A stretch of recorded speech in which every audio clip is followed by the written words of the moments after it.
ঘুমায় না রে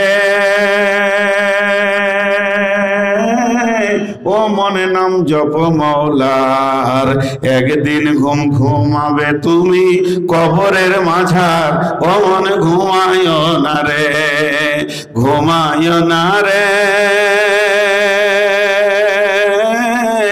ও মন তওবা কর দরবারে আল্লাহর একদিন ঘুম ঘুমাবে তুমি কবরের মাঝার ও মন ঘুমায় না রে আল্লাহর যত ওলি ছিল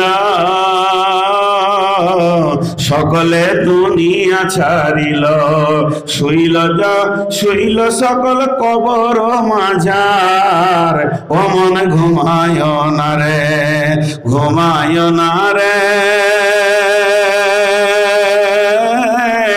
ও মন তওবা কর দরবারে আল্লাহর একদিন ঘুম ঘুমাবে তুমি কবরের মাঝার ও মন ঘুমায় না রে ঘুমিয়ে ঘুমিয়ে রাতগুলোকে তুমি পার করে দিছ একদিন এমন ঘুমাবে দিবারাত্রির সমান ঘুমাতে হবে অতএব গভীর রাত্রিতে উঠো তারপরে উজু করো তারপরে তুমি মুসল্লাটা বেড়ে দিয়ে মাত্র 2টি রিকাত নামাজ পড়ো যদি বেশি না পারো পারলে তো আরো ভালো 2 রিকাত নামাজ পড়ে রবের দরবারে হাত তুলে দাও রবের কাছে চাও আশা এবং ভয়ের মাধ্যম দিয়ে ইয়াদউনা রাব্বাহুম খাওফাও ওয়া তামাআ ভয় আর আশার মাধ্যম দিয়ে রবকে ডাকো ওয়া মিম্মা রাযাকনাহুম ইউনফিকুন যে মাল তোমাকে আঁকড়ে ধরে রেখেছে ওই মালকে রবের রাস্তায় দিতে থাকো আল্লাহ তাবারাক ওয়া তাআলা বলছেন এর মতো দামি জিনিস আর নাই বান্দা তুমি আমি তুমি বলবে রব্বানা ফাগফির লানা আর আমি রব বলবো গোলাম রে আর তোর চিন্তা নাই বিসমিল্লাহির রহমানির রহিম কুল হুয়াল্লাহু আহাদ আল্লাহুস সামাদ لم يلد ولم يولد ولم يكن له كفوا أحد দয়াল রহমান কে পারে বুঝিতে তোমার শান দয়াল মেহেরবান কে পারে বুঝিতে তোমার শান মা বাপ ছাড়া পিতা আদম বানাইলেন নিজ হাতে পিতা ছাড়া পুত্র ঈসা মারিয়ামের কোলেতে কে বাবার কারিগর কার বাবার শান কে পারে বুঝিতে তোমার শান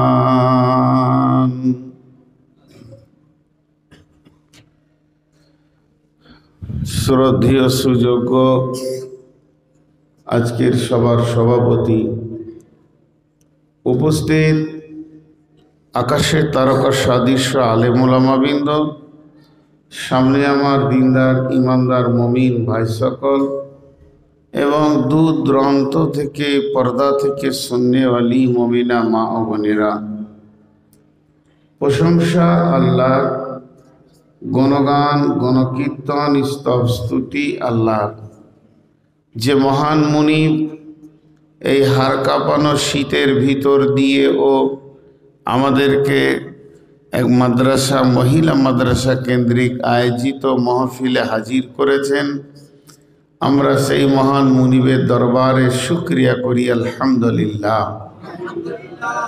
দরুদ ও সালাম বর্ষিত হোক আখিরি पैगंबर नबीकुल शिरोमणि इमामुल अंबिया नबी मोहम्मद रसूलुल्लाह सल्लल्लाहु अलैहि वसल्लम এর উপর আল্লাহুম্মা আমিন আল্লাহুম্মা সাল্লি আলাইহি আল্লাহুম্মা বারিক আলাইহি मोहतरम भाइयों, अजीजो बुजुर्गो, दोस्तों, আমি আপনাদের সামনে সূরা তওবার একটি আয়াত তেলাওয়াত করেছি। তৎসামনে রেখে সূরা তাহরিম থেকেও একটা আয়াত তেলাওয়াত করেছি। এইগুলোকে সামনে রেখে আজকে অনেক কম সময়ে কয়েকটি ছোট উঁচু নিচু হালকা কথা বলে সমাপনী দিব বলে নিয়ত করছি। আমার মাবুদ যদি আমাকে তৌফিক দেন তো আমার তৌফিক ইল্লা বিল্লাহি আলাইহি তাওয়াক্কালতু ওয়া ইলাইহি উনীব। আল্লাহ তাবারাক ওয়া তাআলা আদমকে সৃষ্টি করলেন। আদম একজন নবী, আর আদমকে আল্লাহ নিজের হাতে বানিয়েছেন। আল্লাহর সৃষ্টির ভিতরে গুটি কয়েক আল্লাহ হাত দিয়ে বানিয়েছেন, বাকিগুলো বলেছেন হয়ে যা, কুন ফায়াকুন, তো হয়ে গেছে। যেগুলো আল্লাহ তাবারাক ওয়া তাআলা নিজের হাত দিয়ে বানিয়েছেন তার ভিতরে হযরতে আদম আলাইহিস সালাম, অর্থাৎ আমাদের আদি পিতা, আমরা যার সন্তান। এখানে আর একটা জিনিস ক্লিয়ার করে দিই, আমরা মনে করি যে আদমকে আমরা সরাসরি তার পিতা নয়, তিনি আমাদের সরাসরি পিতা নন, এই সম্মানই তিনি পিতা। আমার যদি তিনি আব্বা হন তাহলে আমার ছেলে তো দাদা হবে, সিরিয়াল তো ওইভাবে আসা উচিত। কিন্তু আমারও পিতা, আমার বাবারও পিতা, আমার দাদারও পিতা, আমার সন্তানেরও পিতা। তো সকলের পিতা হলো কি করে, এটা বক্তব্যের বিষয় নয়, তাও মাত্র 1 মিনিটও লাগবে না, এই জন্য বলে দিচ্ছি। আমরা কিন্তু দেহর দিক থেকে পৃথিবীতে যে পিতাকে চিনেছি, সিগনেচারে যা পিতার জায়গায় নামটা দিই ফর্ম ফিল আপ করতে, উনি আমাদের আব্বা। আর আত্মার দিক থেকে হযরতে আদম আলাইহিস সালাম আমাদের আব্বা। কারণ যেদিন আদমকে বানানো হয়, আদমের পিঠে সমস্ত আত্মাকে একবারেই তৈরি করে নেওয়া হয়েছিল, এবং আল্লাহ তখনই বলেছিলেন এগুলো সব তোমার সন্তান। অর্থাৎ আপনার আত্মা, আমার আত্মা, আমার ছেলের আত্মা, সারা পৃথিবীর সমস্ত মানবের আত্মা আদমের পিঠ থেকে বের হয়েছে। বিধায় উনি আমাদের সরাসরি পিতা, আত্মার দিক থেকে তিনি আমাদের সরাসরি পিতা।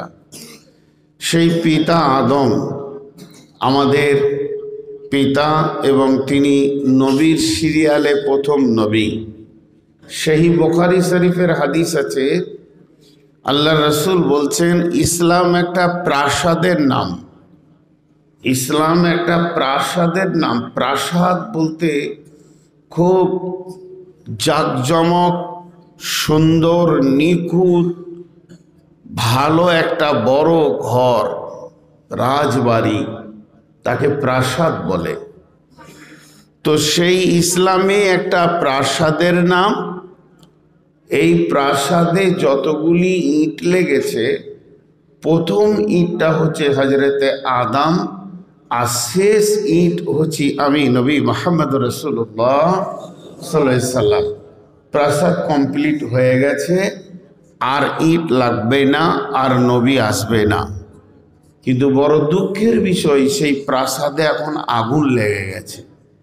এত সাজানো গোছানো ঘর, চারিদিকে যেন দাও দাও করে আগুন জ্বলছে। প্রাসাদের শান্তিটা শেষ। আগুনটা কেন লেগেছে? এর জন্যে একজন বড় দার্শনিক বলেছেন, ইস ঘর মে আগ লাগি হ্যায় ঘর হি কি চিরাগ সে।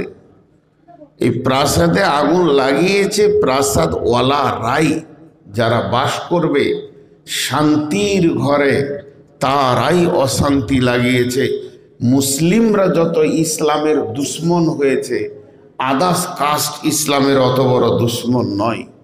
মুসলিমরা যত ইসলামকে ক্ষতবিক্ষত করেছে আমলের দিক থেকে, চরিত্রিক দিক থেকে, ভালোবাসার দিক থেকে, প্রেম মহব্বতের দিক থেকে আদার্স অন্য কাস্ট ইসলামকে এত ক্ষতবিক্ষত করেননি বা করার সাহস পায়নি। বিধায় এ কথাগুলো অন্য বিষয়। যাই হোক, আমি আমার বিষয়ে ফিরে যাই। তো আল্লাহ তাবারাক ওয়া তাআলা হযরতে আদমকে বানালেন। বানানোর জায়গাটা ছিল কোথায়?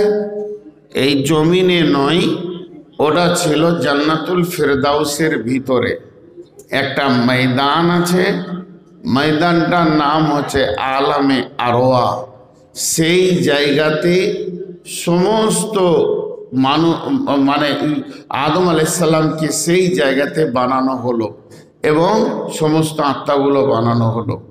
তার মানে আমাদের আগমন জান্নাত থেকে, আত্মাগুলোর আগমন জান্নাত থেকে। এর জন্যে আমরা পৃথিবীতে মুসাফির, জান্নাতে ফিরে গেলে আমরা মকিম। এখন তো আমরা সফরের মধ্যে রয়েছি। তো যাই হোক, যেদিন আদমকে বানানো হয় ওই দিন বেশ কিছু জিনিস তৈরি হয়েছে। আল্লাহ তার রহমতের ফেরেশতাকে দিয়ে বাইতুল্লাহর ভিত দিয়েছেন সেই দিনই আবার পৃথিবী ধ্বংস হবে, কিয়ামত হবে। এইভাবে অনেক তফসির আছে। আদমকে যেদিন বানানো হয় সেই দিনে ইবলিস, আজাজিল ইবলিসে পরিণত হয়। তার সেকশনকে সে চেঞ্জ করে। তার আগে সে অনেক ভালো ভদ্র জিন ছিল, ইবাদত করনেওয়ালা ছিল, আল্লাহর হৃদয়কে আপন করেছিল। কিন্তু শুধু আদম সৃষ্টি হওয়ার পরে পরেই ওর ভাবমূর্তিটা এত নষ্ট হলো যে ওই ইবলিসে পরিণত হলো। তো আল্লাহ তাবারাক ওয়া তাআলা আদমকে জান্নাতে রাখলেন এবং ইবলিস আদমের পিছে এবার পড়ে গেল। তো আল্লাহ তাবারাক ওয়া তাআলা আদমকে বললেন, ফালা তাকরাবা হাযিহিস শাজারাতা ফাতাকুনা মিনাজ জালিমিন। আমি আজকে আপনাদের সামনে কিছু মুমিনের গুণের কথা বলবো। তার মধ্যে প্রথম গুণ হচ্ছে তওবা। তা আল্লাহ তাবারাক ওয়া তাআলা বললেন, হে আদম, তুমি ওই গাছের কাছে যেও না, গাছের কাছে যেও না। কিন্তু এখানে আবার একটা মজার কথা শুনেন। আদম একজন নবী, আল্লাহ মানা করলেন তুমি ওই গাছের কাছে যেও না, ফালা তাকরাবা হাযিহিস শাজারাতা। বাস এটা আল্লাহর ছিল নিষেধ। আর ইবলিসকে বললেন ইসজুদু লিআদামা ফাসাজাদু, তোমরা সাজদা করো, তুমি সাজদা করো আমার আদমকে। সমস্ত ফেরেশতাদেরকে বললেন, সবাই সাজদায় পড়ে গেল। লিআদামা ফাসাজাদু ইল্লা ইবলিস। তখনই ও ইবলিস টাইটেলটা পেল, ও সাজদা করলো না। ও আবার ঘুরিয়ে আল্লাহকে ব্যাখ্যা দিতে লাগলো, ও মাটির তৈরি, ওকে যতই ওপরে ছুঁড়ে নিচে নামবে। আমি আগুনের তৈরি, যতই আপনি নিচে জ্বালান আমার ভাবমূর্তি ওপর দিকে থাকবে। বিধায় আমি একজন আগুনের তৈরি হয়ে মাটির কাছে কেন মাথা নত করব? তো আল্লাহ তাবারাক ওয়া তাআলা বলে, এটা আমার হুকুম, তুমি সাজদা করো। ও কোন রকমের সাজদা করলো না। এখন যে কথাটা আপনাদেরকে আমি বলতে চাইছি, একদিকে আদম নিষেধ মানল না, একদিকে ইবলিস আদেশ মানল না। কোরআনে আদেশ আছে, নিষেধ আছে। নিষেধকে না মানলে যে গুনাহ হবে, নিষেধকে মানলে যে গুনাহ হবে, আদেশকে না মানলে ওই একই গুনাহ হবে। আল্লাহ যেটা করতে বলেছে ওইটা না করলে যে পরিমাণ গুনাহ হবে, আল্লাহ যেটা মানা করেছেন ওইটা করলে ওই পরিমাণ গুনাহ হবে। তখন থেকে আমি আপনাদেরকে একটা জিনিস জায়গায় বোঝানোর চেষ্টা করছি, আল্লাহর হুকুম না মানলে যেটা গুনাহ হবে, আল্লাহর নিষেধকে মেনে দিলে ওই গুনাহটা হবে। তার মানে আদম আর ইবলিস গুনাহতে বাড়াবার সমান। আদম আর ইবলিস গুনহাতে বারাবার। ইবলিসের গোনাটা যত ওজন, যতটা পাওয়ার, আদমের গোনাটা অতটাই ওজন, অতটাই পাওয়ার। কথাটা এই পর্যন্ত শেষ। তারপরে দ্বিতীয় স্টেপ, একটা হচ্ছে গুনাহ হয়ে যাওয়া, একটা গুনাহ করা। আমি একটা কথা বলছিলাম ভাই সাহেব ভাইকে, এই বাচ্চাগুলোকে পাঠিয়ে দেন, অসুবিধা নেই, এই যে ঘুমাচ্ছে এগুলো কষ্ট পাচ্ছে, ছোট ছেলে মাসে শুয়ে যাক। 10টা লোক থাকলে আমি বলতে পারবো, আমার অভ্যাস আছে, কোনো টেনশন নেই। আপসে না না, বাচ্চাগুলো চলে যাও, তোমরা ছোটগুলো চলে যাও, যাও সোনা মাদ্রাসায় চলে যাও, যাও উঠো, যাও, কোনো অসুবিধা নেই, যাও যাও। বুঝেও আসবে না, বসে থাকবে, কি ডবল ডিউটি চলছে, একদিকে বুঝে আসছে না, আবার বসে থাকতে হচ্ছে হুকুম শুনে। যাও বাবা যাও, উঠো উঠো উঠো উঠো, যাও যাও, মাদ্রাসায় গিয়ে শুয়ে পড়বে, লেট করো না, তোমরা যত তাড়াতাড়ি যাবে আমি বায়ান শুরু করব। যাও, যারা বাচ্চা ছেলে যাও, আমার সামনে একজনকে কথা বলতে দিব না, যদি বসে থাকো তো চুপচাপ থাকতে হবে, হিলতে দিব না, নড়তে দিব না, কথা বলতে দিব না, যাও। এরপরে যদি কথা বলো তো মার খাবে তোমরা, কিন্তু যে কটা থাকবে একদম কথা বললেই মারবো। এখানে তোমরা 4 জন গল্পতে মেতে আছো, আমি সকালবেলা এক মহিলাকে উঠিয়েছি, ওই বাচ্চা মেয়েকে। অতএব তোমরা মান সম্মান নিয়ে চলে যাও, নাহলে মার খাবে তোমরা। তো এখন ঘটনা হলো কি, পরের স্টেপ, আমাদের এই জায়গাটা বুঝতে অনেক ভুল হয়। আমি একটা কথা আপনাদেরকে 3 বার গুণে বলে দিচ্ছি, গুনহার কারণে কোনো মানুষ জাহান্নাম যাবে না, গুনহার কারণে কোনো মানুষ জাহান্নাম যাবে না, গুনহার কারণে কোনো মানুষ জাহান্নাম যাবে না। কেন? গুনহা করতে গেলে এই বডিতে যে পার্টসটা লাগে, তাড়না, রিপু তাড়না, লোভ লালসা উত্তেজনা, এরাই গুনহাটা করায়। সেগুলো তো আল্লাহ ফিট করেছে, আমরা তো নিজে ফিট করিনি। আমার বডির ভিতরে গুনাহ করার মতো পার্টসগুলো, মিজাজটা আল্লাহ দিয়েছেন। তাহলে গুনহার কারণে মানুষ জাহান্নাম যাবে কেমন করে? মানুষ গুনাহ করবে এই রকম মানসিকতা, এই রকম মানে তার ভিতরে তাড়না থাকবে, এটা আমি আপনি নিজে তৈরি করিনি, এটা আল্লাহ রব্বুল আলামিন দিয়েছেন। দিয়েছেন তো দিয়েছেন, আমাদের আদি পিতা আদম কি দিয়েছেন, আর ওই প্রথমে আল্লাহর নিষেধকে মানেনি।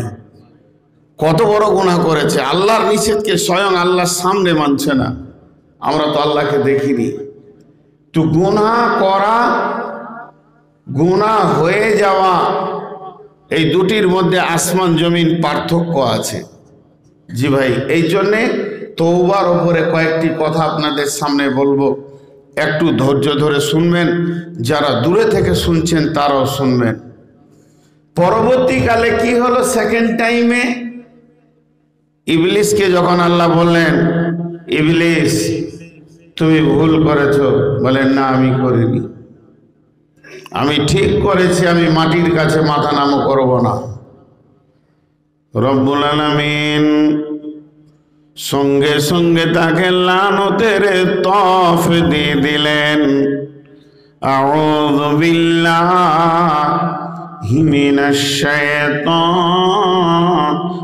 রাজিম। মালাউন মারদুদ, অভিশপ্ত শয়তান। আল্লাহ দিলেন টাইটেল গুলি, এটা অন্য কেউ টাইটেল দেননি।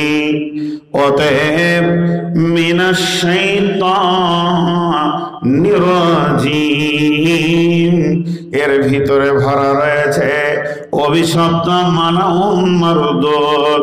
কিন্তু হযরত আদম যখনই গুনাহ করার পর বুঝে নিলেন আমি আমার রবের হুকুমের পদস্খলন করেছি, রব আমাকে নিষেধ করেছেন, আমি রবের নিষেধ মানতে পারিনি, আমার তাড়না আমার উত্তেজনা আমাকে পদস্খলন ঘটিয়ে দিয়েছে। তখন আদমের মুখের ভাষা শুরু হয়ে গেল, আল্লাহুম্মা ইন্নী জালামতু নাফসি জুলমান কাসীরা ওয়ালা ইয়াগফিরু যুনুবা ইল্লা আনতা ফাগফিরলি মাগফিরাতাম মিন ইনদিকা ওয়ারহামনি ইন্নাকা আনতাল গফুরুর রহিম। কাঁদতে শুরু করলেন যে আমার দ্বারা ভুল হয়েছে। আমাদের পিতার ইতিহাস দিচ্ছি, আমরা আমাদের বাপকে চিনি, আগে বাপের পরিচয় দিচ্ছি এখন। উনি কাঁদলেন। মুফাসসিররা আর একটা কথা এখানে কি লিখেছে জানেন, যে আদমের কাছে শয়তান গিয়ে বলছে, রে তোকে আল্লাহ ওই গাছের নিচে যেতে মানা করেছে কেন জানিস? বিষয়টা তোকে জানতে হবে। ওই গাছের ফল যদি কেউ একবার খেয়ে নেয় ও জান্নাত থেকে আর বের হবে না। এটা ছিল ওর কুবুদ্ধি। এরকম কোনো বরকত নাই গাছটা, আল্লাহর একটা হুকুম ছিল মাত্র। বেশ, ওটা একটা যাক। দ্বিতীয় নম্বর, শয়তান আদমের কাছে 2-4 বার গিয়ে পারল না, কিন্তু শয়তান এবার কার কাছে গেল? হাওয়ার কাছে। হাওয়া হলেন মহিলা, অর্ধেক বুদ্ধির মানুষ। তাই বলে হ্যাঁ চলো না গো গাছের কাছে যায়, চলো না গো। মানে বিবি যে কি কঠিন জিনিস, জি, এর যে হ্যান্ডেল কত শক্ত, পুরুষকে ঘুরিয়ে নেয়। তো আদমের পেছনে পড়ে গেল 2 জন, একদিকে বিবি আর একদিকে শয়তান। আদম পদস্খলন করে ফেললেন, আর রাখতে পারলেন না। তো এর জন্যে বিবি এমন একটা জিনিস যার থেকে মানে খুব বাঁচা কঠিন, আমাদের বাপেরই হয়েছিল। এটাই পর্যন্ত রাখেন। উদাহরণস্বরূপ একটা ঘটনা আপনাদেরকে শোনাই। ইউসুফ আলাইহিস সালামকে ইয়াকুব আলাইহিস সালামের কাছ থেকে বহু দূরে সরিয়ে দেওয়া হয়েছিল, লম্বা টাইম। আবার বাপ বেটা মিলন হলো। আমি ইউসুফের সূরা ইউসুফের তাফসীর করছি না, একটু জায়গা নিব। ইউসুফ আলাইহিস সালামকে তার বাপের কাছ থেকে, ইয়াকুবের কাছ থেকে সরিয়ে দেওয়া হয়েছিল সৎ ভাইদের মাধ্যম দিয়ে, বহু দূরে বহু দিন যাবত আবার মিলন হলো। মুফাসসিররা 2টো কারণ লিখেছে, 2টি কারণ লিখেছে। একটা কারণ দুর্বল আর একটা সবল। দুর্বলটা আগে বলি। বলে ইয়াকুবের ঘরে একটা বাঁধি ছিল, কাজের মেয়ে, ও কাজ করছে আর ওর বাচ্চাটা ওর কাছে কাঁদছে। মায়ের কাছে বাচ্চা কাঁদতেই পারে। তো ইয়াকুব আলাইহিস সালাম দূরে থেকে দেখে ওকে এত বিরক্ত লাগলো, মায়ের কাছ থেকে বাচ্চাটাকে কেড়ে নিয়ে বিক্রি করে দিয়েছিল। এটা আল্লাহ বরদাস্ত করে, এটা আল্লাহ বরদাস্ত করেনি। যেটা মায়ের কাছ থেকে একটা সন্তান সরে গেলে কি যাতনা আছে, তোর কাছ থেকে ইউসুফকে সরিয়ে আমি ওই যাতনাটা তোকে বুঝাবো।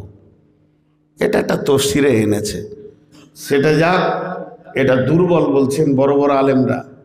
কিন্তু যেটা সবল বলা হচ্ছে সেটা কি, ইউসুফ আলাইহিস সালাম শুয়ে আছেন, ইউসুফ আলাইহিস সালাম শুয়ে আছেন, ইয়াকুব আলাইহিস সালাম সালাত আদায় করছেন। সেই যুগের সালাত যেমন ছিল, সালাত পড়ছেন আল্লাহর ধ্যানে। আল্লাহর ধ্যানে সালাত পড়তে পড়তে খালি একবার নজরটা ইউসুফের দিকে চলে গেছে। আমার বেটা এত সুন্দর, আমার রবের ভিতরে কষ্ট হলো রে ইয়াকুব, তোর বেটার থেকে কি তোর রব সুন্দর নয়? তুই যে রবের ধ্যানে নামাজ পড়ছিলি, তোর মাবুদের ধ্যান কেটে কেমন করে তুই সন্তানের দিকে গেলি একটা নবী। ওই সন্তান কি তোর কোল থেকে আমি রব দীর্ঘদিনের বিরতি ঘোষণা করব, বাপ বেটার দেখা হবে না, লম্বা টাইম তোকে সন্তানের জন্য কাঁদতে হবে। এইভাবে কয়েকটা তাফসীর এনেছেন। তাই আমার রব করলেন কে? আদমকে। হে আদম, যে বিবির প্রেমে ছলনায় পড়ে তুমি এত বড় ভুল করে দিলে, চলো তোমাদের দুইজনকে দুই জায়গায় নামিয়ে দেব পৃথিবীর মাটিতে। দুইজন দুইজনের সঙ্গে লম্বা টাইম তোমরা দেখা পাবে না। তোমাদের প্রেমের বিচ্ছেদ ঘটবে, তোমাদের ভালোবাসার বিচ্ছেদ ঘটবে, স্বামী স্ত্রীর বিছানার বিচ্ছেদ ঘটবে। অতএব যখন আপনি দেখবেন আমার মন, আমার ধ্যান আল্লাহর দিকে নামাজে আসছে না, আমলে আসছে না, তখন পরিবার, ব্যবসা এবং জমি জায়গা বাণিজ্যকে কিছুদিন বিরতি ঘোষণা করে আল্লাহর জন্য যদি বেরিয়ে যাওয়া হয়, সফর করা হয়, তাহলে আমার রব তার ধ্যান পয়দা করবে। ওই সফরটা আল্লাহ হযরত আদমকে দিয়ে দিলেন, আর হাওয়াকে আর এক জায়গায় জমিনে ফেললেন।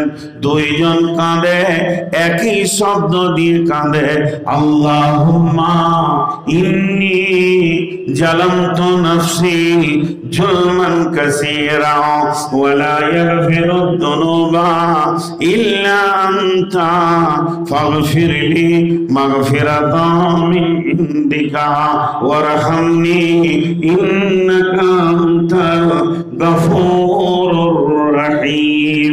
এই সময়কালটা কয় বছর ছিল? 20 বছর, 50 বছর না 100 বছর? কোনো মুফাসসির কিছু আনেননি। তবে এদের দুইজন গিয়ে মুজদালিফায় মোলাকাত হয়েছে।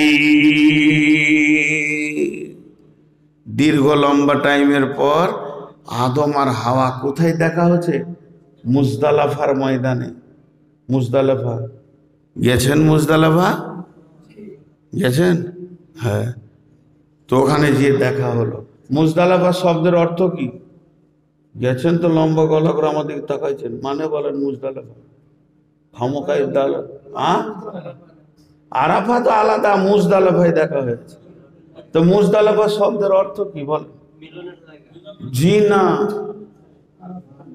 হ্যাঁ, ওই জন্যই তো বলি যে আমার সঙ্গে হজ আর উমরাই চলে। কি কার সঙ্গে চলে? মুজদালিফা মানে আবচ্ছন্ন। আবচ্ছন্ন বুঝেন? যেটা ক্লিয়ার হয় না ওকে আবচ্ছন্ন বলে। অনেক দিন পর কাউকে দেখা হলে বলে তোমাকে চিনা চিনা লাগছে। এটা মানে কি? আবচ্ছন্ন, ক্লিয়ার হচ্ছে না।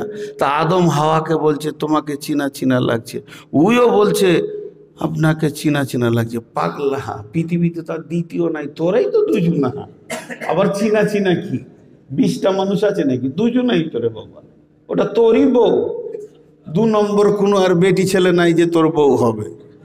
তো চিনা চিনা লাগছে, এই জন্য জায়গাটার নাম মুজদালিফা। ওরা ক্লিয়ার করতে পারেনি। এই চিনা চিনা লাগছে এই কথা বলতে বলতে হাঁটতে শুরু করেছেন আরাফাতের দিকে। যখনই আরাফাতের মাটিতে পা দিয়েছেন, আরাফাত মানে পূর্ণ পরিচয়, আজরাইল হাওয়া আদমকে জড়িয়ে ধরে নিল। হে আমার স্বামী, আমি বহুদিন তোমার জন্য কেঁদেছি, রবের জন্য কেঁদেছি, লজ্জিত হয়েছে পাপের জন্যেও। তেমনি আদম বলছে বিবি রে, আমিও রবের কাছে কাঁদেছি, লজ্জিত হয়েছি, পাপের জন্য কেঁদেছি। চলো এখন আমাদের দুইজনের দেখা হলো, পূর্ণ পরিচয় হয়ে গেল।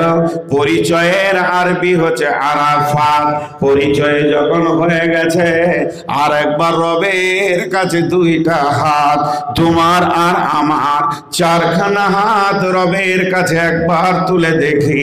আল্লাহর কাছে কাঁদতে শুরু করলেন, আল্লাহুম্মা ইন্নী জালামতু নাফসি জুলমান কাসীরা ওয়া লা ইয়াগফিরু যুনুবা ইল্লা আনতা ফাগফিরলি মাগফিরাতাম মিন ইনদিকা ওয়ারহামনি ইন্নাকা আনতাল গাফুরুর রহিম। আল্লাহ আসমান থেকে নাম ধরে ঘোষণা করলেন, হে আমার আদম, ওরে আমার হাওয়া, আমি রব তোদেরকে মাফ করে দিয়েছি, তোদেরকে ওই রকম মাফ করেছি মাসুম বাচ্চার মতো মাফ করে দিয়েছি। হে আদম, সেই দিনটা ছিল 9 জিলহিজ্জা। আমি শুধু তোদেরকে মাফ করিনি রে, তোদের যত সন্তান পৃথিবীর মাটিতে আসবে আর 9 জিলহিজ্জা যারা এসে আরাফাতের ময়দানে চোখের পানি ফেলবে, আমি রব তাকেও মাফ করে দিব। এই জন্য তো বিশ্ব নবী বলেছেন, আরাফাতের ময়দানে যে গেল না তার হজ হলো না। জি, शेष बयसे 77 चूहे खा के बिल्ली ने हज को चली, 77 चूहे खा के बिल्ली ने हज को चली। बांग्लादेश पाकिस्तान और भारत যত বুড়া গলা হজ করতে যায়, নাইজেরিয়া আর অন্য দেশের পাবেন না, ফিলিপিনিদের পাবেন না। এরা কি করে, সারা জীবন চুরি বাটপাড়ি জুয়া বেইমানি মিথ্যা লম্পটি দাগাবাজি বিটিকে ফাঁকি দিয়ে বেটাকে জমি লেখিয়ে দিয়ে সব কিছু করে নিয়ে এবার হজে বেরিয়ে পড়ে। আছে না ভাই, আছে না? হ্যাঁ, যত লম্পটি করার আছে করে নিলে, যত কুবুদ্ধি আছে জুয়া তাস খেলে এবার হজে বেরিয়ে পড়লো। সাদা জুব্বার সাদা কাপড় নিয়ে গায়ে ঘুরবে, লোক হাজি সাহেব বলবে, একটাও কবুল হয় না। 6খানা শর্ত আছে। প্রথম নম্বর শর্ত হচ্ছে, পৃথিবীতে যদি কারোর সঙ্গে কোনো দাবিতে গোলমাল করেছো সেটা মাপ চেয়ে এসো, নাহলে তওবা কবুল হবে না। তাই যাই হোক, এরা যায়। আল্লাহ আমাদের প্রত্যেককে আরাফাতের ময়দানে যাওয়ার তৌফিক দান করুন, আল্লাহ। তাহলে ওটা কিয়ামত পর্যন্ত রাখলো কেন? আল্লাহ জানে যে আমার বান্দারা গুনাহ করবে। তওবা, আজকে বক্তব্য হচ্ছে তওবা। এবার চলেন, শুধু এই পর্যন্ত নয়, আল্লাহ তাবারাক ওয়া তাআলা কালাম পাকের ভিতরে একটা সূরা দিলেন। সূরাটার নাম হচ্ছে তওবা, সূরা তওবা। এই সূরাটি এনেছেন আমার রব যাতে মানুষ তওবার দিকে ধাবিত হয়, তওবার গুরুত্বটা বুঝে, তওবা অন্যায়কে স্বীকার করে অনুতপ্ত হওয়া। অতএব বন্ধুরে, গুনহার কারণে কোনো মানুষ জাহান্নাম যাবে না। আল্লাহ তাবারাক ওয়া তাআলা বলছেন, ওয়ালাকাদ জারা'না লিজাহান্নামা কাসীরাম মিনাল জিন্নি ওয়াল ইনসি লাহুম কুলুবুন লা ইয়াফকাহুনা বিহা ওয়া লাহুম আয়ুনুন লা ইউবসিরুনা বিহা ওয়া লাহুম আযানুন লা ইয়াসমাউনা বিহা উলাইকা কালআনআম বাল হুম আযাল উলাইকা হুমুল গাফিলুন। মানুষ জাহান্নাম যাবে কিসের জন্য? তওবা না করার কারণে, গাফলতির জন্য যাবে। জি ভাইরা আমার, একটু খেয়াল করে, আল্লাহ মুমিনের 8টা গুণ বলতে গিয়ে প্রথম নম্বরে বলছেন আত্তাইবুন, তোমরা তওবা করনেওয়ালা হয়ে যাও। যতদিন নিজেকে সারেন্ডার করার মতো মানসিকতা না হবে, তওবা করার মতো মন মিজাজ না হবে, ততদিন ইবাদত করনেওয়ালা হতে পারবে না। যেমন বন্ধুরা আমার শরীরে যদি পেচ্ছাপ পায়খানা লেগে থাকে, আমি যদি নাপাক থাকি, তাহলে সলাতে দাঁড়াতে যেমন আমি পারবো না। তার মানে নাপাক থাকা অবস্থায় ইবাদত ইবাদতের ময়দানে যেতে পারছি না। এর জন্য আমার আল্লাহ ইবাদত করার আগে তওবা করার কথা বললেন। তুমি তওবা করে দিলকে, ঈমানকে পরিশুদ্ধ করে নাও। আত-তাইবুনা, 2 নম্বরে বলছেন আল আবিদুন, এরপরে তোমরা আমার ইবাদতে মনোযোগ দাও। অতএব আমাদের বাপ আদম তিনি গুনাহ করেছেন, ভুল করেছেন, বিধায় আমাদের দ্বারা যে ভুলটা হবে এটা গুনাহ করা গুনাহ নয়, মাপ না চাওয়াটাই হচ্ছে বড় গুনাহ।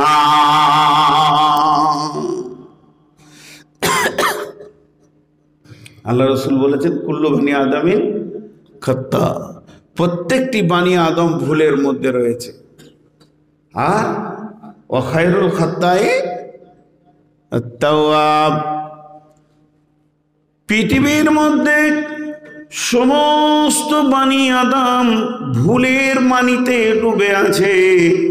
পৃথিবীটা ভুলের জায়গা, এখানে মানুষ ভুল করবে, গুনাহ করবে, কিন্তু ওই গুনাহ ভালো যে গুনাহতে আপনার অনুশোচনা হবে, তওবা হবে। এর জন্য একজন বিখ্যাত মুফাসসির বলেছেন, অনুতপ্তওয়ালা পাপ অহংকারওয়ালা পুণ্য থেকে অনেক গুণে ভালো। অনুতপ্তওয়ালা পাপ অহংকার আনা পূর্ণ থেকে অনেক গুণে ভালো।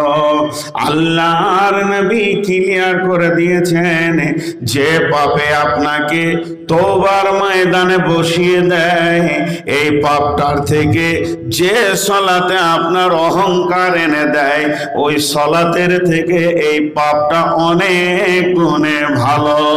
কারণ আমি পাপ করে চোখের পানি ঝরতে শুরু করেছে, কিন্তু সলাত পড়ার পর অহংকার বেড়ে গেছে। আমি রোজা রাখি, আমি সলাত আদায় করে, আমি 5 ওয়াক্ত জামাতের সঙ্গে পড়ি। আল্লাহর নবী বলছেন, যদি কোনো সময় আপনার ভালো কাজ করার পর দিলের মধ্যে অহংকার আসে, ওটা শিরকের জায়গায় চলে যাবে। আল্লাহর নবী বলছেন, মান সাল্লা ইউরাই ফাকাদ আসরাকা, মান সাল্লা কাব্বারা ফাকাদ আসরাকা। যে পৃথিবীর বুকে নামাজ পড়লো অহংকারের সঙ্গে লোককে দেখানোর জন্য, ওই লোকটা মুশরিক হয়ে গেল, শিরকের মতো গুনাহ করলো। কিন্তু অনুতপ্ত এলো না, নামাজের ভিতরে অনুতপ্ত আসবে না। এর জন্য বন্ধুরে, যে পাপ আপনাকে আমাকে কাঁদিয়েছে, আমার দ্বারা এমন পাপ হয়ে গেছে, গভীর রাত্রিতে আল্লাহর কাছে চোখের পানিতে কাঁদছি, মাবুদ তুমি মাফ করে দাও, ক্ষমা করে দাও। আল্লাহ আমার দ্বারা হয়নি, বিমা নাসিতু ইন্নাহু তা ওমা আনসানিহু ইল্লা শাইতানা আন আযকুরাহু ওয়াত্তাখাযা সাবিলাহু ফিল বাহরি আযাবা। ও নবী মুসা, ঈসা ইবনে নূন বলেছিলেন, আমি ভুলে গেছি না, আমি ভুলিনি, আমার দ্বারা ভুল হতে পারে না, আমাকে শয়তান ভুলিয়ে দিয়েছে। আমি আজীব রাস্তা পানির ভিতরে দেখতে পেলাম, কোনদিন মুমিন মুসলমান গুনাহ করতে পারে না, একে শয়তান করিয়ে দেয়, মুমিনের গুনাহ হয়ে যায়, মুমিন গুনাহ করে না।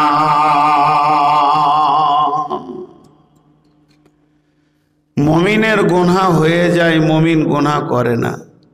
গুনাহ হয়ে গেলে মাপ আছে, করলে কি মাপ আছে? জি ভাই,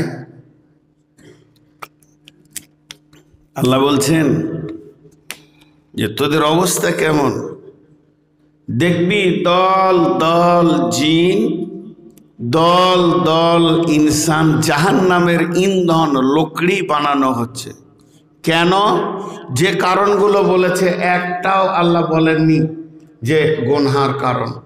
তোদেরকে দিল দিয়েছি, দিলটে ধাবন করলি না, চোখ দিয়েছি, চোখ দিয়ে তোরা দেখলি না, চোখের অপব্যবহার হলো। কান দিয়েছি, কান দিয়ে তোরা শুনলি না, কানকে অপব্যবহার করলি। উলাইকা কাল আনআম, তোরা এগুলো অপব্যবহার করে চতুষ্পদ প্রাণী হয়ে গেলি। বালহুম আযাল, তার থেকেও নিচে চলে গেলি। উলাইকা হুমুল গাফিলুন, তোরা গাফলতির কারণে জাহান্নাম চলে গেলি। জি, গাফলতির কারণে জাহান্নাম গেলি। গাফলত, অলস, অলস। জি হাজি, যাদের মাবুদ মাফ করার জন্য দফতর নিয়েছে তার বাড়িতে দাঁড়িয়ে থাকে। আমি আমার ওস্তাদ সরোয়ার ভাইয়ের কোনো অন্যায় করে দিয়েছি, আমি করেছি, তো আমাকে মাপ চাইতে যেতে হবে কি হবে না? ওনার বাসায় আমাকে যেতে হবে, ওনার দরজায় আমি দাঁড়িয়ে থাকব, কারণ মুজরিম আমি, ভুল করেছি আমি ওখানে গিয়ে দাঁড়িয়ে থাকব, ভাই মাফ করে দেন, ভাই ক্ষমা করে দেন, এই অপেক্ষায়। কিন্তু উনি আবার কেমন মানুষ, উঠে এসেছে আমার বাড়ির দরজায়, আমি মুজরিম, আমার বাড়ির দরজায় এসে বলছে, নূর মোহাম্মদ আমার কাছে মাপ চেয়ে এলাও, না হলে কিয়ামতের মাঠে জাহান্নাম চলে যাবে। এ লোকটা কোন আজীব লোক? বন্ধুরা আমার, পৃথিবীতে আজান 6 বার হয়, 5 বার আমরা শুনতে পাই, একবার আমরা শুনতে পাই না। ওই আজানটা শুনতে গেলে এই চামড়ার কানে হবে না, ইমানের কান চাই। চামড়ার কানে আমরা ফজরের আজান শুনি, জোহরে শুনি, আসরে শুনি, মাগরিবে শুনি, এশার শুনি। 5 বার আজান হয়ে যায়, রাত্রি যখন গভীর হয়ে যায়, বিশ্ববাসী ঘুমিয়ে যায়, আমার রব আমার বাড়ির দরজায় ডাক দেয়, গোলাম ওঠ। গভীর রাত্রিতে তুই আর আমি আর তুই একবার উঠে বল, রব্বানা ফাগফির লানা, চোখের পানিটা বের কর, যদি পানি না আসে কষ্ট করে বের কর, আর যদি তোর কান্না না আসে তুই ভান কর। আল্লাহর নবী বলছেন, ও যাকারাল্লাহ খালিয়ান ফাফাজাত আইনাহু, ওই লোকটা আল্লাহর রহমতের আওতাভুক্ত হয়ে যাবে যে গভীর রাত্রিতে একা উঠলো, 2 রাকাত নামাজ পড়লো, আর বেশি কিছু বলল না, খালি রব্বানা বলে চোখের 2 ফোঁটা পানি ফেলে দিল। আমার রব বলে, গোলাম ওঠ, গুনাহ করেছিস তুই, জাহান্নাম জ্বলে গেছে, আমার ফেরেশতারা লিখে নিয়েছে, সাক্ষী হয়ে গেছে, খালি একবার তুই রব্বানা বল, আমি বাহানা খুঁজছি রে, তোর ওই রব্বানাতে আমি তোর রব সমস্ত গুনাহগুলোকে ধুয়ে মুছে দিব, আমি তোর রব তোর দরজায় দাঁড়িয়ে আছি। আল্লাহ বলছেন, উলাইকা হুমুল গাফিলুন, যে অবস্থায় আমি মাফের জন্য তোর দরজায় আছি, তখন তুই লেপটাকে আর কম্বলটাকে আরো জড়িয়ে ধরে নাক ডাকিয়ে ঘুমাস। তোরা শুনেলে গুনার কারণে কেউ জাহান্নাম যাবি না, কিন্তু তওবা না করার কারণে জাহান্নাম যাবি রে।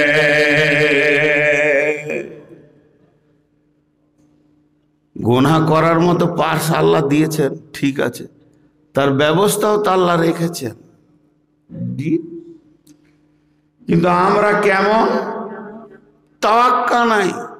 গুনাহ করেছি যে আমি একজন মুজরিম, আমি একজন পাপী, অনুশোচনা নাই, বুককে উঁচু করে হাঁটছি, কেউ তো দেখে নাই।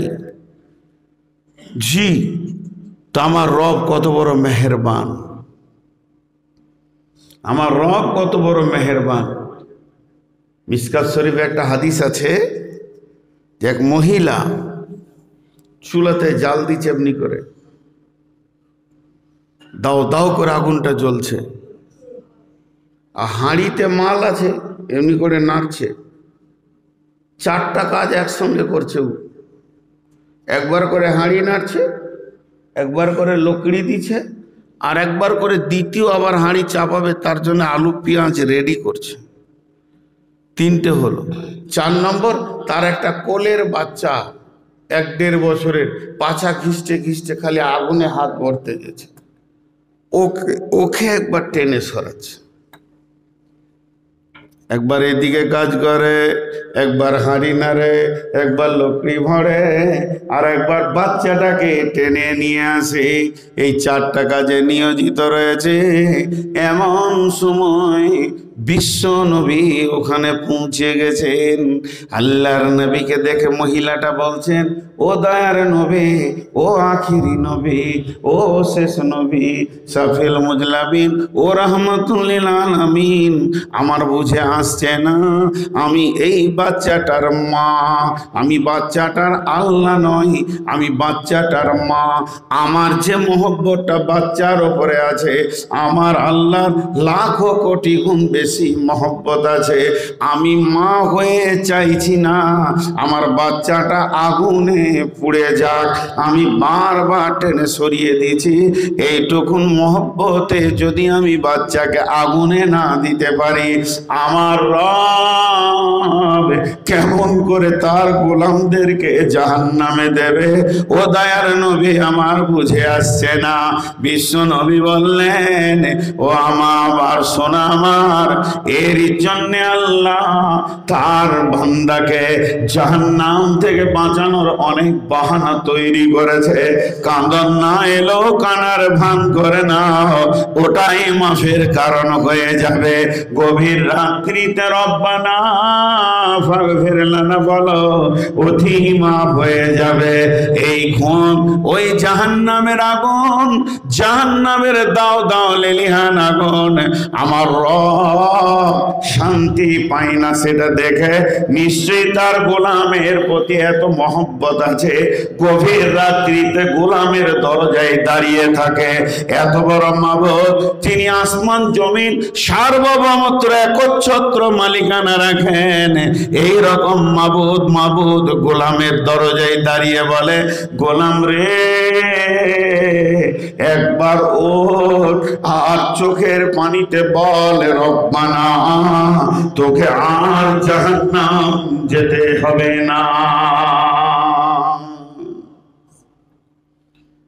জি, আমরা এগুলোকে কিছুই মনে করি না, গুনাহ করি ডজন ডজন, কিন্তু মাফ চাইতে হবে।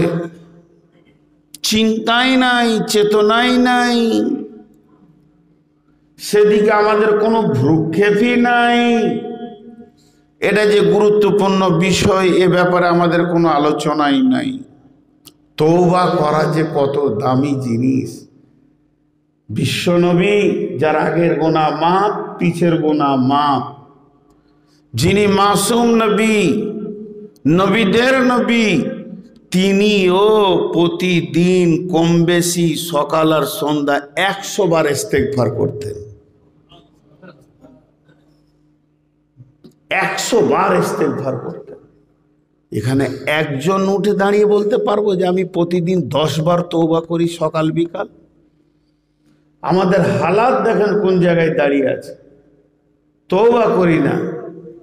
জি ভাই, আল্লাহ রাব্বুল আলামিন বলেন, জিবরাইল তুমি আমার নবীকে বলে দাও আমি 3টে জিনিস অত্যন্ত ভালোবাসি। জিবরাইল তুমি আমার নবীকে বলে দাও আমি রব আমার বান্দার কাছ থেকে 3টে জিনিস পেতে চায়। নাম্বার 1, আমার গোলাম আমাকে ছাড়া কাউকে সাজদা করবে না। নাম্বার 1, আমার গোলাম আমাকে ছাড়া কারো সাজদা করবে না। নাম্বার 2, আমার গোলাম আমি ছাড়া কারো বরত্ব বয়ান করবে না, প্রশংসা করবে তো আমারই করবে, আমার কাছে সাজদায় পড়ে যাবে। নাম্বার 3, জিবরাইলে আমার বান্দা যখন গুনাহ করার পর চোখের পানি ফেলে, আমাকে এই অবস্থাটা এত ভালো লাগে রে জিবরাইল, এই ভালো লাগাটা আমি পৃথিবীর কাউকে বোঝাতে পারবো না। তবে এতটুকু বলছি, তার গুনাহটা আমি শুধু মাফ করি না, গুনাহটাকে নেকিতে পরিণত করে দিই। জি, কোরআন আছে ইজহিবনা সাইয়্যাত বিল হাসানা।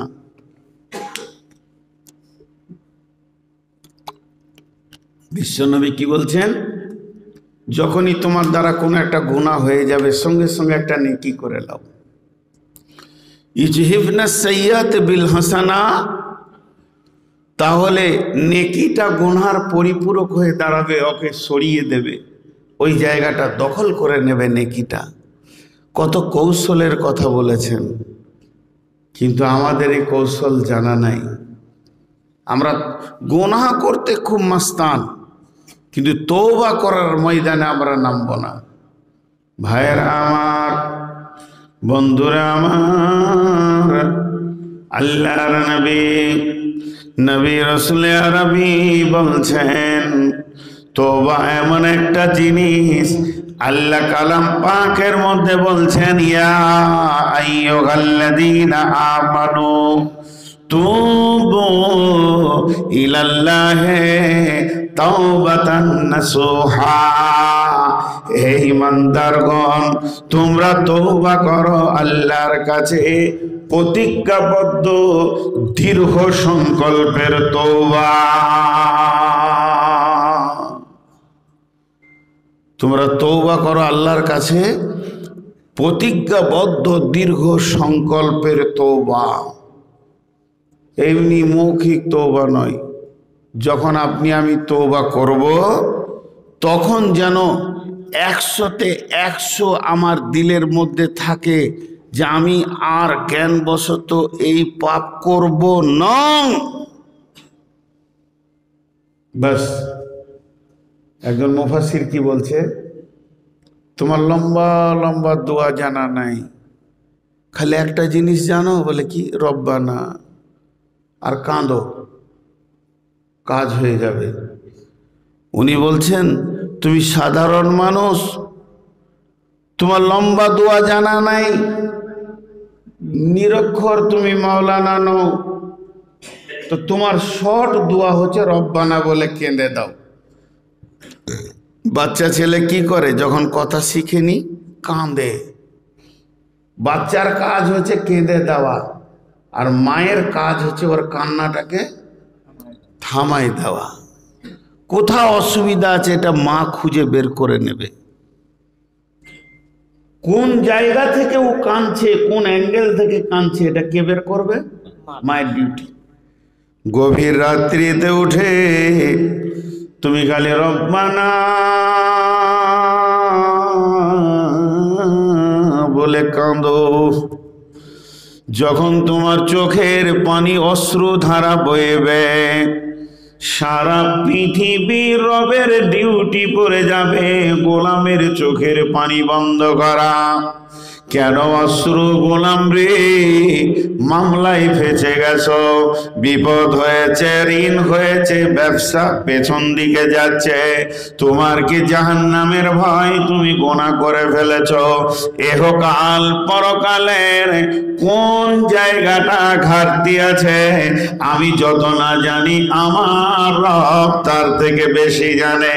শুধু বান্দা যদি কেঁদে দিতে পারে তো রিপেয়ার করার দায়িত্ব রব নিজে নেবে। জানেন গোলামের কোন জায়গা রিপেয়ার করলে তার কান্না বন্ধ হবে সেটা আমার রব ভালো করে জানেন। এর জন্য সহজ বুদ্ধি দিছি মূর্খ নিরক্ষরদের জন্য। লম্বা দোয়া লাগবে না, খালি রব্বানা বলে চোখের পানি ফেলতে হবে। তো আমার রব আমাদেরকে ক্ষমা ঘোষণা করবেন। আল্লাহ বলছেন আসা রব্বুকুম আইয়ুকাফিরানকুম সাইয়্যাতিকুম ওয়া ইউদখিলাকুম জান্নাতিন তাজরি মিন তাহতিহাল আনহার ইয়াওমা লা ইউযিল্লাহু নাবিয়্যা ওয়াল্লাযীনা আমানু মাআহু নূরুহুম ইয়াসআ বাইনা আইদিহিম। যদি তোমরা তওবা করো তো লাভ কি হবে? জীবনের গুনাহ মাফ হবে আর সমস্ত গুনাহগুলো সরে গিয়ে নেকি হবে। আর সেই দিনে আল্লাহর দেওয়া নূর কঠিন কিয়ামতের দিনে তোমরা পাবে। আর সেই নূর তোমাকে কি করবে? তোমার ডানে বামে চমক দেবে। তখন গোলাম আল্লাহকে বলবে রব্বানা আতমিম আলাইনা নূরানা ওয়াগফির লানা। হে আমাদের রব, আপনি নূরটাকে পরিপূর্ণ করে দেন আর আমাদেরকে মাফ করে দেন। ইন্নাকা আলা কুল্লি শাইইন কাদির, আপনি সমস্ত জিনিসের উপরে ক্ষমতাবান।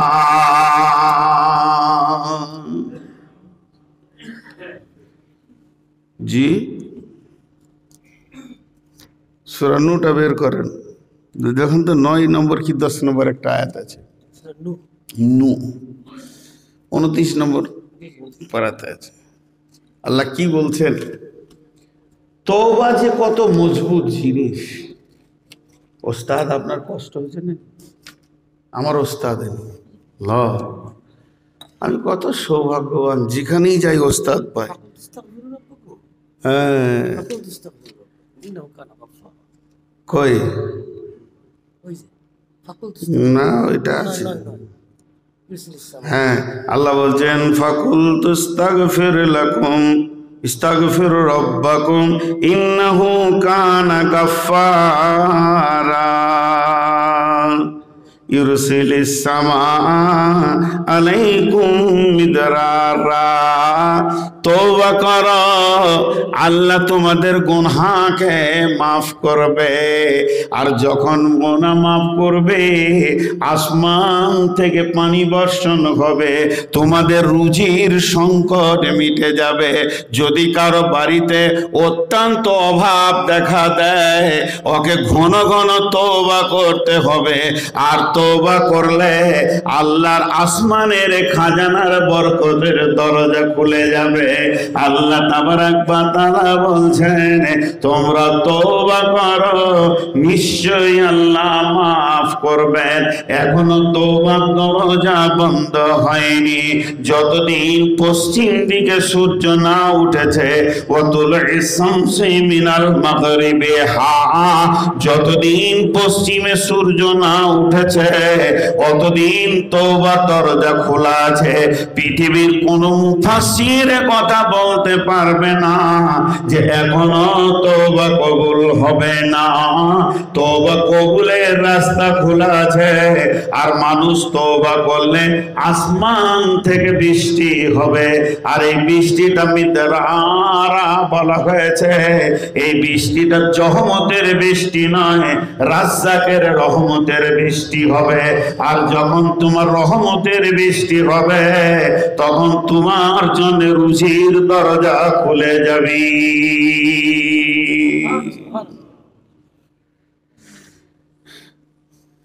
হযরতে উমর ফারুকের জামানায় অভাব এসেছিল, একবার অভাব কাহাত সালি।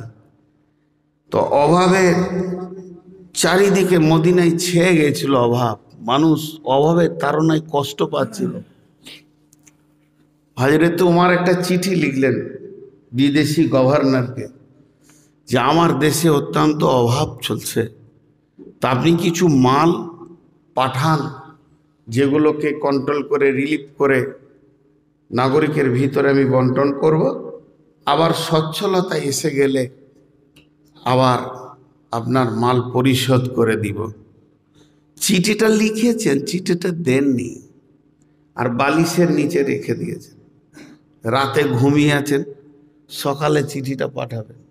রাত্রিবেলায় রাসূলুল্লাহ সাল্লাল্লাহু আলাইহি ওয়াসাল্লাম স্বপ্নে জিয়ারত হচ্ছে হযরতে ওমরের। আল্লাহ রাসূল বলেছেন হাদিসে, মান রাআনি ফাকাদ আরিনি ইন্না শাইতানা লা ইয়াতামাসসালু বি। যে স্বপ্নে আমাকে দেখবে সে আমাকেই দেখবে, শয়তান আমার রূপ ধারণ করতে কোনোদিন পারবে না। তা আল্লাহ রসুল বেশি কিছু বলেননি। ওমরকে কি বলেছে জানেন?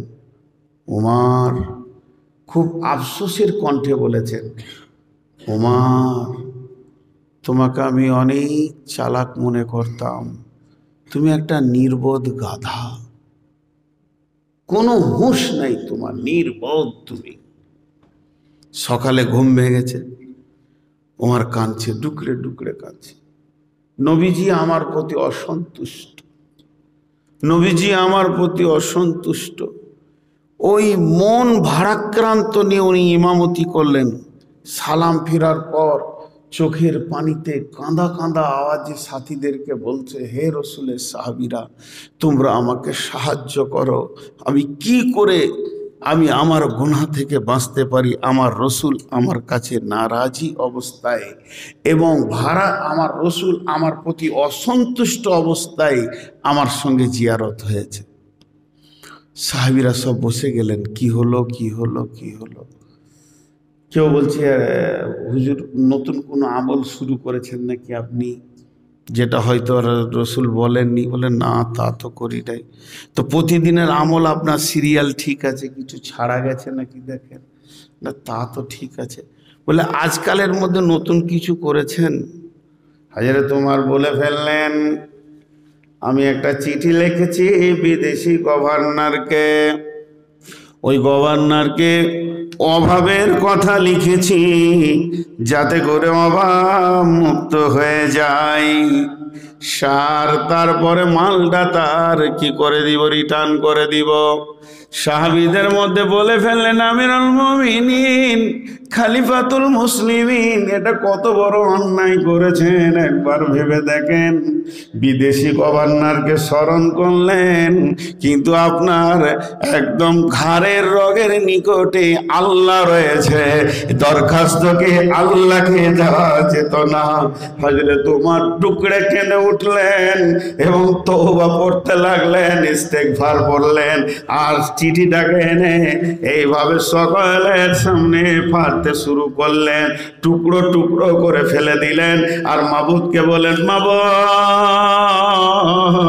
তুমি ওমরকে ক্ষমা করে দাও, নচেত ওমর হালাক হয়ে যাবে, ওমর কাঁদতে কাঁদতে শেষ হয়ে যাবে। মাবুদ রে, তুমি ওমরকে মাফ করে দাও।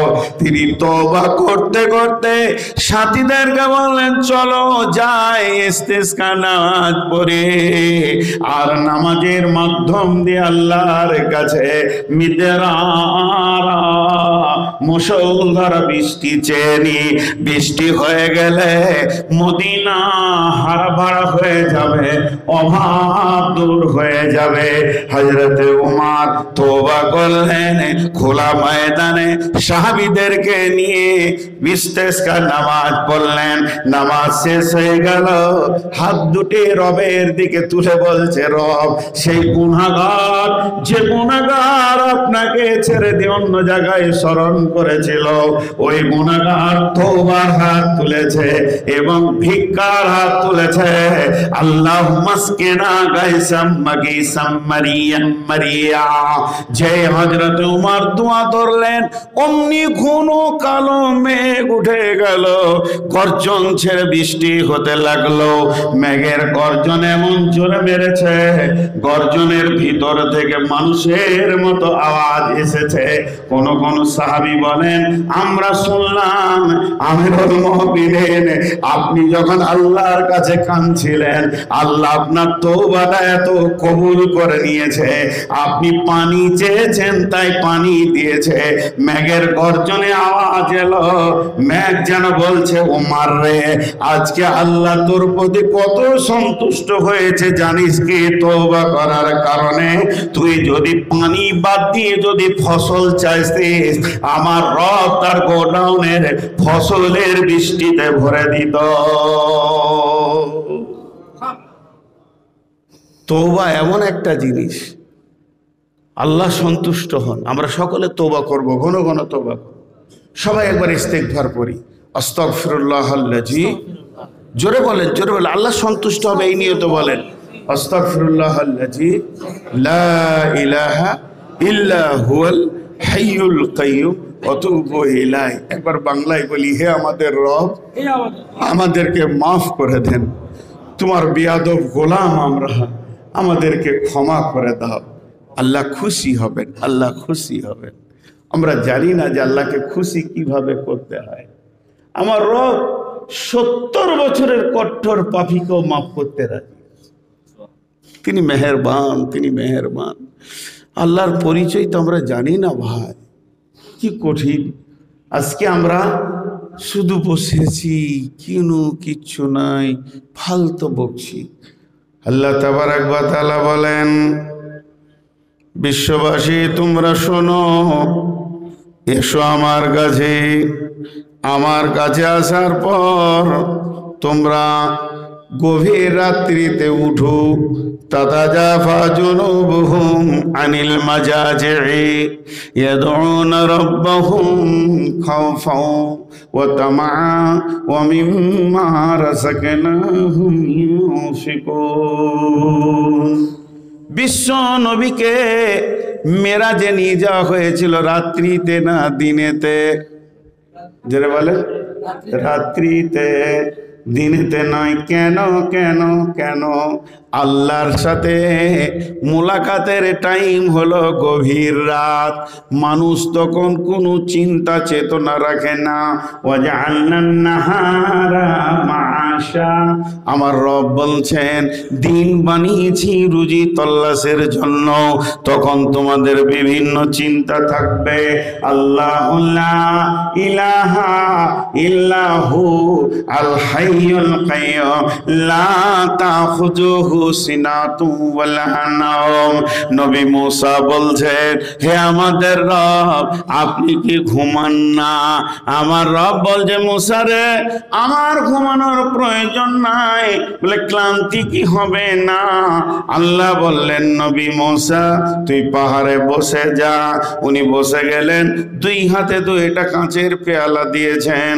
নবী মুসা ধরে আছে বলে ধরে থাক। আল্লাহকে ঘুম লাগাতে বেশিক্ষণ লাগে না, শুধু তন্দ্রা এসেছে। নবী মুসা এইরকম তন্দ্রা করেছে, 2টি পেয়ালা ভেঙে গেছে। আল্লাহ বলে, মুসা রে, পেয়ালাটা কি হলো আমার গোলাম বল। মুসা বলছে, আল্লাহ আমাকে তন্দ্রা ধরেছিল, ভেঙে গেছে। বলে, সামান্য 2টি পেয়ালাকে গোটা রাখতে পারলি না, তোর ঢুলনে ভেঙে গেল। ঘুমালে কি হবে দেখ। আর আমি সার্বভৌমত্বকে পরিচালনা করছি। আমি যদি একবার ঘুমিয়ে যাই তো আমার গোলামেরা আমাকে ডেকে পাবে না, এটা হতে পারে না। আমি ঘুমাবো, আপনি ঘুমাবেন, ইমাম সাহেব ঘুমাবেন, ইনি ঘুমাবেন, সে ঘুমাবেন। গভীর রাত্রিতে কেউ বিপদে পড়েছে, রবকে ডাকবে, রব্বানা। আর আমার রব যদি ঘুমিয়ে যায় তো সারা কে দেবে? আমি ঘুমাই না, আমাকে তন্দ্রায় স্পর্শ করে না, ঘুম তো দূরের কথা। সুবহানাল্লাযী আশরা বিআবদিহি লাইলাম মিনাল মাসজিদিল হারামি ইলাল মাসজিদি আকসাল্লাযী الذي باركنا حوله لنريه من آياتنا إنه هو السميع البصير আমার আল্লাহ তার গোলামকে গভীর রাত্রিতে মসজিদে হারাম থেকে মসজিদে আকসা নিয়ে গেলেন, সেখান থেকে ঊর্ধ্ব গগনে নিয়ে গেলেন, আসমান সত্তবক আসমানকে ভেদ করে সিদরাতুল মুনতাহাকে অতিক্রম করে আরশে মহল্লা পর্যন্ত জান্নাত জাহান্নাম সব দেখালেন। বিশ্ব নবীকে রাত্রি কেন ডাকলেন? রাতটা হলো আল্লাহর জন্য নিরিবিলি টাইম, বান্দার জন্য নিরিবিলি টাইম। তাই আমার আল্লাহ বলছেন তাতা জাফা জুনুবুহুম, ও বিছানাটাকে ছাড়, সারা রাত্রি তো ঘুমাবি রে কবরে।